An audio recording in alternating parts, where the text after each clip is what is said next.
Satu rumah semi permanen yang berada di Jalan Kiai Wahid Hashim, Kelurahan 1 Ulu Palembang terbakar Senin malam kemarin dan terlihat dari video warga dan tersebar di media sosial.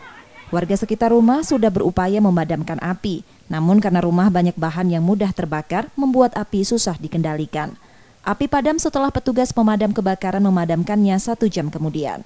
Dari keterangan warga, ternyata kebakaran tersebut sengaja dibakar anak pemilik rumah yang diketahui warga saat akan membakar bagian lantai rumah. Namun upaya tersebut tetap dilakukan pelaku dengan membakar bagian atap rumah. Warga menyebut anak pemilik rumah marah karena tak diberi uang oleh orang tuanya.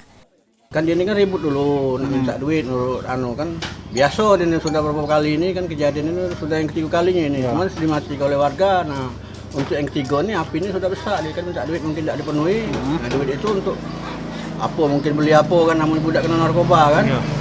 Tahu-tahu rumah itu dibakar dari bawah dulu kan. Nah di bawah ketahuan adiknya dibakar enggak, naik ke pucuk dia bakar yang pucuk pulau. Ada korban ya Pak? Korban tak ganti. Warga sudah membawa anak pemilik rumah ke Polsek Seberang Ulu 1 Palembang. Yudi Kiswanto, Kompas TV, Palembang, Sumatera Selatan.